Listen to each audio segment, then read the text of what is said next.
बिस्मिल्लाहिर्रहमानिर्रहीम। दी knowledge power channel के मुअज़्ज़ज़ सामाईन, अस्सलामु अलैकुम। उम्मीद करती हूँ कि आप खैर व आफ़ियत से होंगे। मुअज़्ज़ज़ सामाईन, आज के इस वीडियो में हम आपको बताएंगे कि पत्थर की मूर्तियों और बुतों की असल हकीकत क्या है, ये कैसे वजूद में आईं और इंसानों ने किस तरह इनको बनाया और इनको पूजना शुरू किया।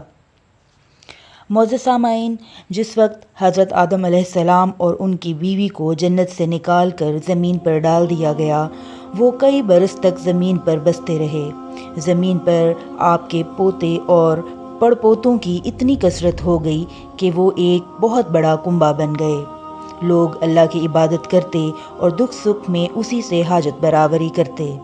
जब अल्लाह ताला उन्हें किसी आजमाइश में डालता तो वो अल्लाह को पुकारते और अगर उन पर कोई इनाम होता तो अल्लाह का शुक्रिया अदा करते। मुअज़्ज़ज़ सामाईन, कई बरस तक लोग खुदा की इबादत करते रहे। अल्लाह के सिवा वो किसी के सामने सजदा ना करते थे।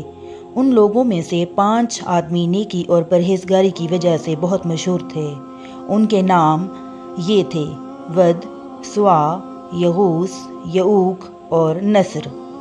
लोग इन 5 से बड़ी मोहब्बत करते थे। उनकी महफिलों में जाकर बैठते और उनकी नसीहतों पर अमल करते और आमाल और अखलाक वगैरह में उनका इत्तबा करते। इसी तरह उनके दिल नूरे ईमान से मुनव्वर हो जाते थे। जब ये 5 आदमी वफ़ात पा गए तो लोगों को उनकी मौत का बहुत सदमा हुआ और उनकी जुदाई का लोगों को बहुत गम हुआ। शैतान ने लोगों के दिलों में ये वसवसा डाला कि तुम उनकी मूर्तियां बनाकर महफिलों में रखा करो और उन मूर्तियों के नाम उन्हीं के नामों पर रखो।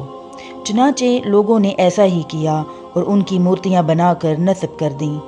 फिर सुबह शाम उन जगहों पर जाते जहाँ पर मूर्तियाँ नस्ब थीं, और जो लोग उन मूर्तियों से बहुत दूर रहते थे वो कभी कभार इकट्ठे होकर वफ़द की शक्ल में उनकी तरफ जाते थे।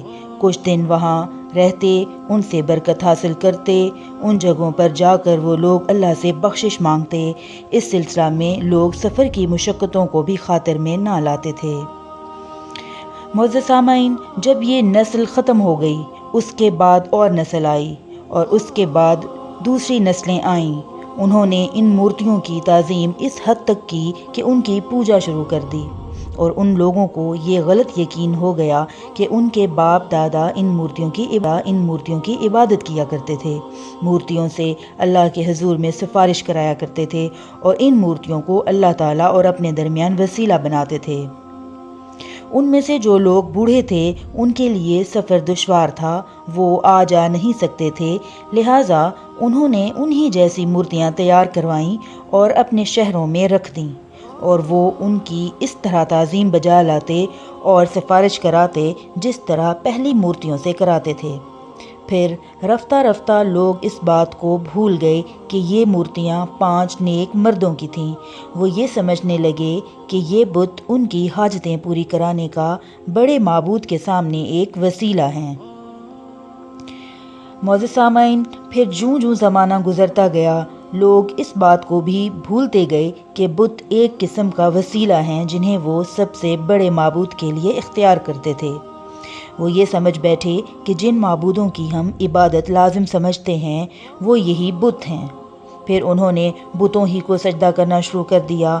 वो अपने रब को भूल बैठे। अल्लाह ताला को छोड़कर उन्होंने बुतों ही को खुदा समझ लिया और इन्हीं की इबादत करते रहे, जिनको वो लकड़ी या पत्थर से अपने हाथों से बनाते थे।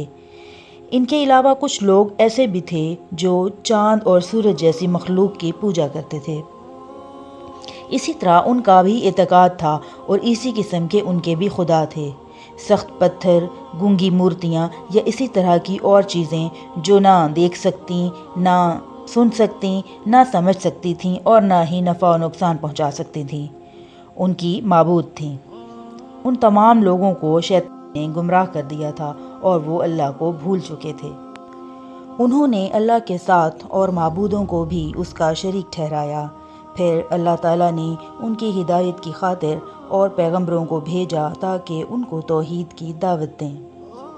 मुअज़्ज़ज़ सामाईन, इस तरह की मज़ीद वीडियोस देखने के लिए चैनल को लाइक करें, सब्सक्राइब करें और शेयर करें। अल्लाह ताला آپ کی زندگی میں آسانیاں پیدا کرے اور ہم سب کا خاتمہ ایمان پر کرے۔ آمین ثم آمین۔